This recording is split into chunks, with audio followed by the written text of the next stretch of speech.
এগুলো 2-3 পিস করে এরকম ভেঙে দেন, তাইলেও অনেকটা আগাই যাবে। হ্যাঁ, এই 10-15 মিনিট বসে এরকম করলে তাতেই হয়ে যাবে।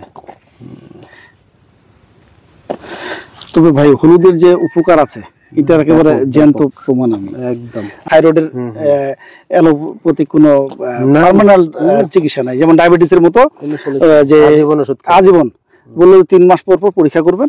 আপনার যদি হরমোন কমে যায় তাহলে হরমোন বাড়ানো ওষুধ খাইতে হবে, আর হরমোন বাড়ে গেলে হরমোন কমাইতে হবে। এটা আপনার মৃত্যু পর্যন্ত চলবে। পাতা সকালবেলা পিষে নিয়ে পানির সাথে মিশায়, আর রাতের বেলা দুধের সঙ্গে 1 চামচ হলুদ গুঁড়া। আলহামদুলিল্লাহ অক্টোবর থেকে এখন পর্যন্ত আল্লাহ সুস্থ রাখছে। আমার গ্ল্যান্ড ফুলেও নাই, জ্বরও আসেনি এর ভিতরে। অথচ মনে করেন যে তার আগে প্রতি 15 মাসে 15 দিন আমার জ্বর থাকতো, 15 দিন সুস্থ থাকতাম, এবং ওই সময় না আর খাইতে পারতাম না। সব খাবারে মনে হচ্ছে ভাত লবণ দিয়ে রান্না করছে, এত লবণ দিছে ভাতে, ভাতে খাইতে পারি না, তরকারিতে ভাত। সবকিছু চেঞ্জ হয়ে গেছে, টেস্টনেস সবকিছু। এটা বলেন তো, এটা মানে কিভাবে এখন? আচ্ছা, এটা হলুদটা উঠাইলেন, উঠানোর পরে এটাকে হেভি করে দিতে হবে, 3 দোয়া দিতে হবে। দাম মোটামুটি 6-7 দোয়ার উপর হইছে। ওকে, মানে বালি চলে গেছে, ফাইন। আপনার স্যাটিসফাইড হতে হবে যে বালি চলে গেছে কিনা। 3 দোয়ার লাগে, 5 দোয়ার লাগে, যতটাই লাগুক, এবং বালি সরাইতে হবে। আচ্ছা, হওয়ার পরে এটাকে এই লম্বা লম্বা না, আড়াআড়ি ভাবে কুচি কুচি করতে হবে। আপনার এই যে এতটুকু পাতলা পাতলা করে, এতটুকু পাতলা পাতলা করে কুচি কুচি করতে হবে, গাজর যেভাবে আমরা করি, সার্চ করি, করে এটা আপনার শুকা দিতে হবে।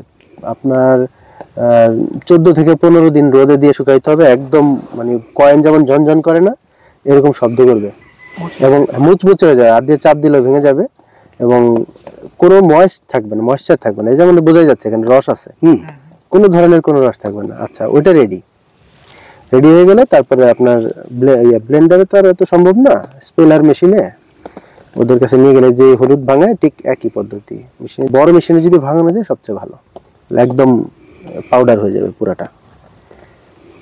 আর মোটামুটি এটা 1-1.5 বছরের কিছু হয় না। কিচ্ছু না, জাস্ট পলিথিনে বেঁধে রেখে দিবেন, গুঁড়া করে পলিথিনে বেঁধে। সাধারণত বাড়িতে খাওয়ার জন্য যেভাবে রাখা হয়, হ্যাঁ ওইভাবে রেখে দিলেই, একটা বয়মের মধ্যে ঢুকায় রাখলেন, পানি টানি না লাগলেই হয়েছে। অনেক ঔষধি গুণ আছে, মারাত্মক রকমের, যার কারণে এটার ডিমান্ড অনেক বেশি।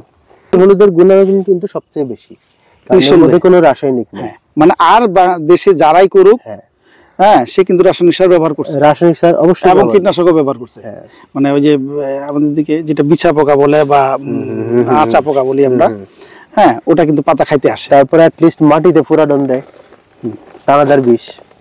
দানাদার বিষ কিন্তু নিষিদ্ধ জিনিস, ব্যবহার করা নিষিদ্ধ, মাটির স্বাস্থ্য ভয়াবহ রকমের ওই ক্ষতি করে। শুধু ব্র্যান্ড চেঞ্জ হয়েছে, ফুরাডন চলবে না, দানাদার বিষ কিন্তু চলতেছে, অথচ নিষিদ্ধ। প্রাকৃতিক চাষটা আগাইতে পারতেছে না, কৃষি অফিস টোটালি বিমুখ। তাদেরকে আমি এখন পর্যন্ত বুঝাইতে পারি নাই যে স্যার আপনারা প্রচার করেন যে 1% 2% জমি সে রাসায়নিক মুক্ত করুক। তারা রাসায়নিক সারে ভর্তুকি দিবে, অথচ জৈবতে কোনো ভর্তুকি নেই, প্রশিক্ষণ দিচ্ছেন, প্রশিক্ষণের টিমগুলোকে আমার এখানে নিয়ে আসেন, তারা দেখুক আমার এখানে যে আবাদ হচ্ছে।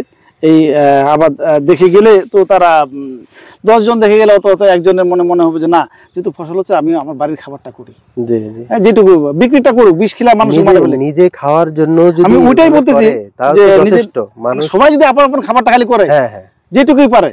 1% জমি নাই এরকম কৃষক তো আর নাই, যার নিজস্ব জমি নাই সেও কিন্তু বাড়ির আশেপাশে 1% আছে, বাড়ির আঙিনা তো আছে মিনিমাম। হ্যাঁ।